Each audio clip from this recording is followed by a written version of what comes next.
dovoljan broj potpisa, koliko ste iskupili? Skupili smo i više nego dovoljan broj potpisa, predali smo oko 7.000 potpisa. U trenutku kada smo vidjeli da imamo više nego dovoljan broj potpisa, onda zapravo više nismo ni skupljali, nego smo više komunicirali s građanima. Mislav Herman je malo prije predao potpise, kaže da ste pobjegli sa sučeljavanjem. Nemam komentara, zbilja. Ne vjerujem da itko u ovoj državi ili u ovom gradu misli da se ja bojim sučeljavanja s Mislavom Hermanom. A rekao je i da očekuje vašu podršku u drugom krugu. Kako vi na to gledate? Glas za Mislava Hermana je glas za pobjedu Tomislava Tomaševića. Svi su vidjeli kako bi Mislav Herman stajao u drugom krugu sa Tomislavom Tomaševićem, tako da ja to nemam potrebu dalje komentirati. Koja su vaše očekivanja? Od ove kandidature, dakle. Ono što su naše očekivanja je prije svega da predstavim čitav niz kvalitetnih, novih, svježih, politički neopterećenih i stručnih ljudi koji su se angažirali u ovoj političkoj priči. Možda sam i najponosnija na to što su s nama i mnogi ljudi iz naše kvarta, iz naše ulice, koji imaju zapravo potrebu boriti se za svoj grad i što su zajedno s nama prepoznali ovu političku priču kao priliku da uđu u politiku i da nešto učine konkretno za svoju zajednicu. To je ono na što sam najponosnija. Ponosna sam i što ću imati priliku, i to najviše želim, otvoriti prostor za sve te ljude koji dosad nisu bili politički angažirani, koji imaju itekako što reći za svoju zajednicu i boriti se za svoj grad. Mislim da političko ozdravljenje u Republici Hrvatskoj može doći jedino tako i da grad Zagreb zaslužuje ljude koji su i pošteni i sposobni. Dakle, Zagreb ima priliku sada birati vlast koja će biti i poštena, ali i sposobna. I to je naša ključna politička poruka. S obzirom da su krenuli napadi sa svih strana, kao što ste primijetili, na njih se nećemo posebno osvrtati. Međutim, ono što želim istaknuti je da danas ovdje stojim uzdignuta čela. Jer za razliku od mnogih od njih, koji imaju itekako staklene noge, kada bih samo pokazala korespondenciju sa mnogim od njih što su nudili i što su govorili, onda bismo vidjeli kako stvari doista stoje. Međutim, naravno da to neću činiti, jer treba zadržati jednu razinu dostojanstva. Za razliku od mnogih od njih, nismo pristali na nikakve neprincipijelne koalicije. Ovdje stojimo sami, ali stojimo ispravno. Stojim s ljudima u koje vjerujem i za koje znam da mogu donijeti potrebnu promjenu.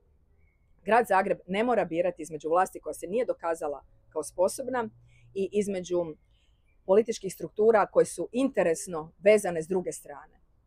Ima političku opciju koja je i poštena i sposobna. I to je naša ključna politička poruka. Iznimno mi je drago da se danas nalazimo na prostoru Velesajma, prostoru koji zauzima i posebno mjesto u našem programu, u našoj viziji Zagreba, jer je naša poruka neka pobjedi bolja vizija Zagreba i za koji baš želimo da postane novi urbani epicentar. Samo još jedno pitanje, gospodin Koluža vas je jutros 45 minuta kaže da je odbio biti trojanski konj Raspudića i za koaliciju sa Možemo Tomaševićem. Može neki komentar na to? Nemam potrebu komentirati tuđe izjave. Ako me pitate politički da li hoću koalirati sa Možemo, ne, nećemo koalirati s Možemo. A što se svega ostaloga tiče, mislim da svatko najviše govori sam o sebi sa svojim istupima. Koalicija sa HDZ-om onda? Ne, nećemo koalirati s HDZ-om. To je, vjerujem, potpuno jasno. Mi smo uvijek bili politički dosljedni i u Hrvatskom saboru i danas na izborima za grad Zagreb. I to je velika razlika između nas i svih ostalih koji su se ovdje kandidirali. Naša politička dosljednost. I baš zato što nikad nismo pristajali na nikakve neprincipijelne dogovore, zato što nismo bili dijelom i nismo htjeli biti dijelom. Dakle, odbili smo biti dijelom. Svašta se nudilo na razini grada Zagreba, od različitih interesnih skupina do nekih neprincipijelnih koalicija.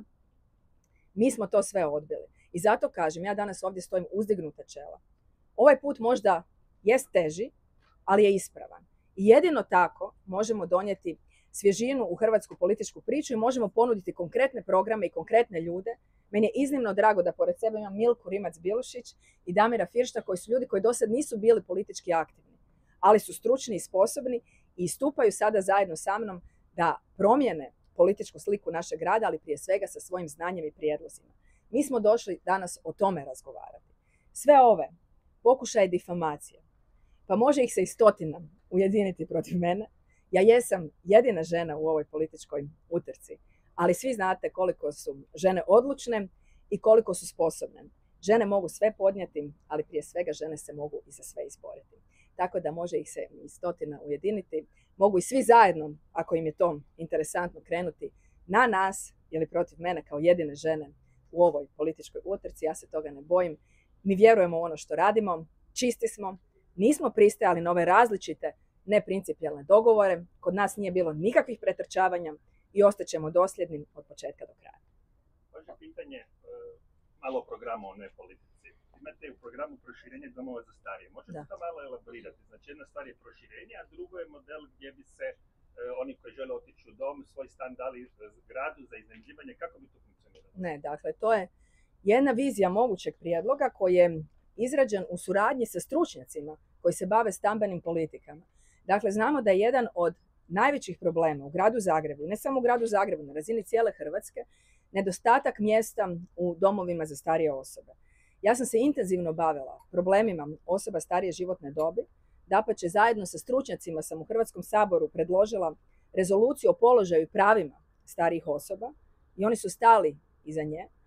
I na tom tragu, da bismo pomogli osobama starije životne dobi, koje to žele i ukoliko to žele, dakle samo ako je to njihov izbor, može se dogovoriti nekakav model suradnje s gradom, da oni daju gradu svoj stan na korištenje ako si ne mogu priuštiti dom, a grad im u zamjenu za to vrijeme da mjesto u domu. Dakle, ne radi se ni o kakvom uzimanju stana, nego o davanju stana na korištenje.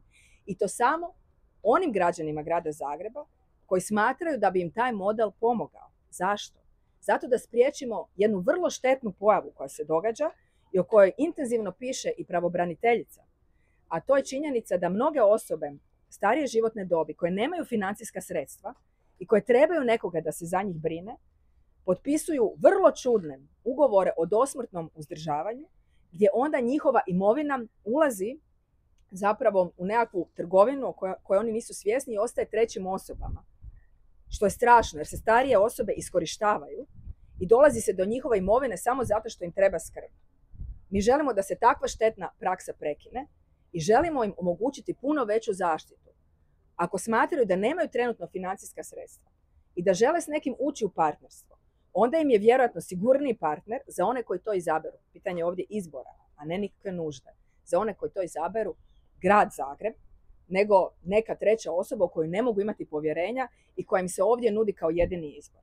Mi želimo da građani grada Zagreba na svim razinama, a u ovom slučaju za koji ste me pitali, osobe starije životne dobi, imaju što više mogućnosti da biraju na koji način će osigurati dostojanstvenu starost. Ali ono što je osnovna zadaća grada Zagreba je da osigura dovoljan broj mjesta u domovima za starije osobe, da se može prije svega zbrinuti sve one koji tamo žele biti. I ne samo to, nego da uvede i neke inovativne modele koji omogućavaju osobama starije životne dobi dnevnu skrb, da se onda mogu vratiti natrag u svoje domove i tamo prenoćiti ukoliko to žele. Dakle, budućnost brige za osobe starije životne dobi nije samo pitanje domova, nego je pitanje dnevne skrbi i domova u kojima ste preko dana, u njima boravite, dobivate svu potrebnu skrb, a navečer se možete, ukoliko želite, vratiti u svoje domove. Da se vratimo još na izbore, svi kandidati žele i većinu u gradskoj skupštini. Ukoliko nitko ne osvoji većinu na izborima, kako ćete se postaviti vi zastupnici vaše liste? Mislim da sam već odgovorila na ta pitanja kada ste me pitali o prethodnu o koalicijama. Jer ne želite ni možemo iz HDZ-a. Ono što sam ja rekla, dakle, građani grada Zagreba će pokazati koga žele. Ja sam jasno rekla, a nikad u svom dosadašnjem političkom djelovanju nisam prekršila svoju riječ. Dajte mi jedan jedini slučaj kada sam nešto rekla, a postupila drugačije. I građani grada Zagreba mogu imati povjerenja da ćemo mi svoju riječ održati. A kakav će biti ishod izbora, to ćemo vidjeti nakon samih izbora. Možda građani nas izaberu u većini. Sigurno imaju priliku za to i mi smo sigurno, i to se vidi po količini ovih napada koji su trenutno prisutni, jedina politička opcija koja se nudi, koja može maknuti trenutnu vlast, a koja nije dio ikakvih neprincipijalnih trgovina koje se nalaze s druge strane ili dotrajalih političkih struktura koje su vezane isključivo vlastitim interesima i vlastitim probitkom.